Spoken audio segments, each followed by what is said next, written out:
Stop asking for a seat. Build your own damn table. I recently had the extraordinary privilege of interviewing E.R. Spaulding, a revolutionary thought leader whose work has fundamentally transformed how we understand power, excellence, and liberation in professional spaces. For those who don't know Spaulding, imagine someone who has not only mapped the invisible architecture of systemic exclusion, but has also designed the blueprints for dismantling it. Someone whose research has empowered thousands of Black professionals to stop seeking validation in broken systems and instead create entirely new paradigms of success. Spaulding doesn't just talk about change, they embody it. Their groundbreaking methodologies have restructured entire organizations, transformed corporate cultures, and sparked movements that continue to ripple across industries. What makes their work so revolutionary is the fundamental question at its core. What if everything we've been taught about professional success is designed to keep us contained? Today, I want to share the profound wisdom gleaned from our conversation, wisdom that has the potential to completely transform how we approach career advancement, community building, and institutional change. We've all heard the phrase getting a seat at the table. It's become the standard metaphor for inclusion, hasn't it? The ultimate goal, the marker of success. But what if I told you that this very metaphor, this way of thinking, is fundamentally limiting our potential?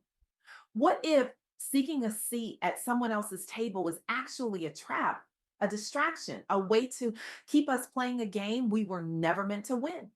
Here's a perspective that might shake you to your core. True empowerment isn't about getting a seat at the table. It's about recognizing that the entire room was designed to make you feel grateful for crumbs. Let me say that again. The entire concept of getting a seat at the table presupposes that power belongs to someone else.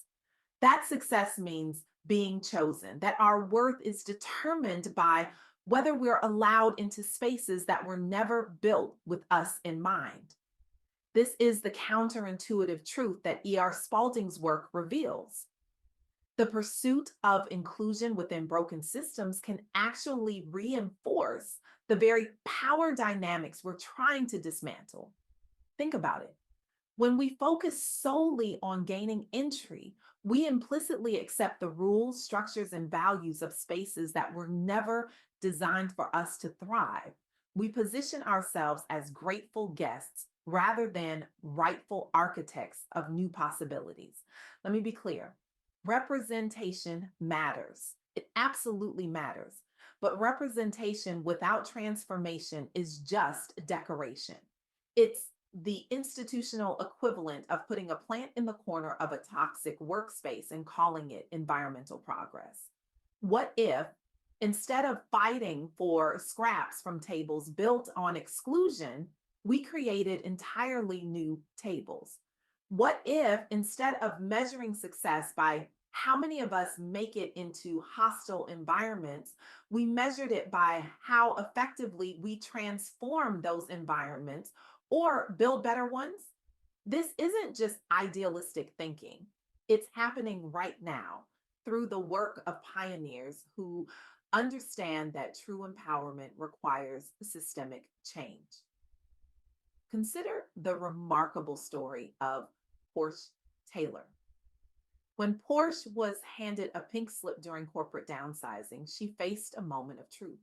She could have followed the traditional playbook, update the resume, tap the network, find another position where she might once again be the only one in the room. Instead, she recognized a pattern. As companies rolled back their diversity initiatives, Black women, particularly those in DEI roles, were being disproportionately affected by layoffs. They were being isolated, not just from their income sources, but from the professional communities they'd worked so hard to build. Portia's response was revolutionary. She founded a professional network specifically focused on empowering Black women who had been handed pink slips. She created a digital platform connecting displaced professionals with mentors, resources, and job leads. What began as a small support group of 20 grew to over 1,000 members within just 6 months. Through this network, hundreds of women found new roles or launched their own businesses. But more importantly, they found something that traditional corporate spaces had rarely provided: a community where their full humanity was recognized, where their experiences were validated, where their excellence was the expectation, not the exception. This is what E.R. Spaulding means when speaking about redefining success beyond survival. It's not enough to simply endure in spaces that tolerate but don't celebrate us. We must redefine our journey so that we're building launch pads, not just climbing broken ladders. The power of this approach becomes even more evident when we look at how Black professionals are responding to the rollback of diversity initiatives across industries. Twyla Weaver's story illustrates this perfectly. When her company quietly scaled back its diversity commitments after public attention faded, Twyla didn't just accept the new reality. She developed what she calls community armor strategies, approaches that protect and empower Black professionals even when institutional support disappears. Facing increased workplace hostility after the loss of formal DEI protections, Twyla organized informal peer groups focused on sharing authentic stories and implementing meticulous documentation practices. These weren't just support groups, though support was certainly part of their function. They were strategic collectives, gathering evidence, building cases, and creating leverage for institutional change. The results were remarkable. Members reported higher resilience in the face of microaggressions and systemic barriers. Several successfully advocated for policy changes using their documented experiences. What began as a defensive measure became a proactive force for transformation. Twyla's approach has since been replicated by other organizations facing similar rollbacks, demonstrating how grassroots community spaces and mutual support networks become essential tools for resilience and advancement when institutions fail to provide protection. This brings me to a critical point that E.R. Spaulding emphasized in our conversation. Documentation is not just self protection, it's a tool for advocacy and collective progress. In a world where Black excellence is often overlooked, minimized, or appropriated, meticulous documentation of your work, experiences, and challenges becomes revolutionary. It creates an undeniable record. It transforms individual experiences into patterns that can't be dismissed as isolated incidents. It provides the evidence needed to drive systemic change. But perhaps the most powerful example of transforming tables rather than simply seeking seats comes from Trinine Davis, who has become renowned not just as a voice, but as an architect of change within predominantly white organizations. Trinini entered her field determined not just to survive, but to build pathways others could follow. She faced systemic exclusion masked by surface level inclusion initiatives and witnessed high rates of burnout among Black staff due to persistent microaggressions. Rather than accepting these conditions, Traineen advocated for radical transparency around racial disparities. She pushed for bold organizational reforms beyond token gestures, including mental health supports tailored specifically for Black employees. The impact was profound. Retention rates improved dramatically among underrepresented employees.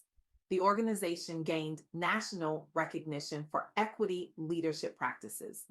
Trinine secured funding to expand mentorship programs and published influential reports now cited across industry conferences.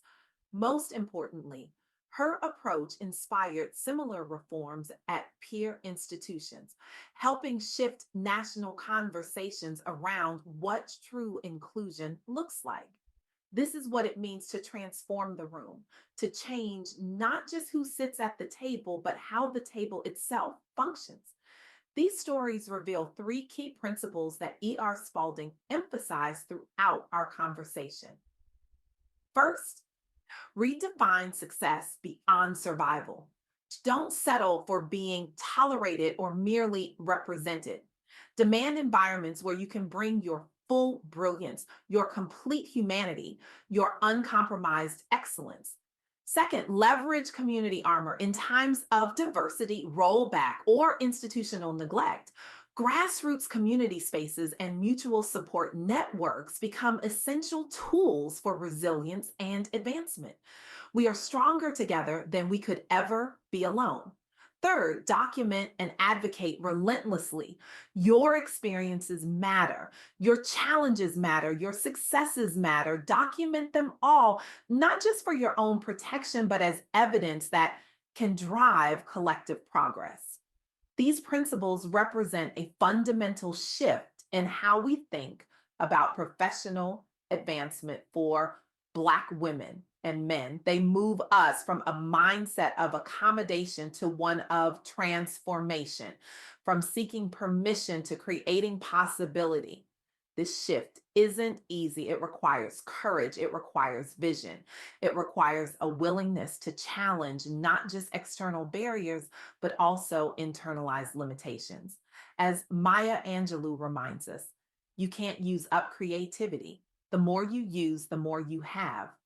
The stories of Portia, Twyla, and Trinine demonstrate that when we stop measuring success by how well we fit into spaces that weren't designed for us and start measuring it by how effectively we transform those spaces or create better ones, we unlock possibilities that extend far beyond individual advancement. We create ripple effects that change entire industries. We build pathways that make the journey easier for those who come after us. We redefine what power looks like in professional spaces. This is the revolutionary insight at the heart of E.R. Spaulding's work. True empowerment isn't about assimilation, it's about transformation. It's not about playing by rules designed to limit us, it's about changing the game entirely. So I leave you with this challenge. Stop asking for a seat at tables that weren't built for you to thrive. Stop measuring your worth by whether gatekeepers recognize your value. Stop accepting the premise that power is something someone else grants you. Instead, build your own damn table. Make it sturdy enough to support not just you, but all those who come after you. Make it wide enough to welcome those who share your vision. Make it revolutionary enough to change what tables mean in your industry. The world doesn't change when we politely request inclusion. It changes when we refuse to accept exclusion as the natural order. It changes when we create alternatives so compelling that the old systems become obsolete. Your brilliance doesn't need permission to exist. Your excellence doesn't require validation from broken systems. Your power isn't something anyone can give you or take away. The revolution begins when you stop asking, "How do I get in?" and start asking, "What am I building instead?" It begins when you recognize that you were never meant to fit into systems designed to contain you. You were meant to transform them. So I ask you, what table will you build today? What room will you transform? What power will you claim? Not by asking, but by creating. The world is waiting for your answer, and the revolution is waiting for your leadership. Thank you.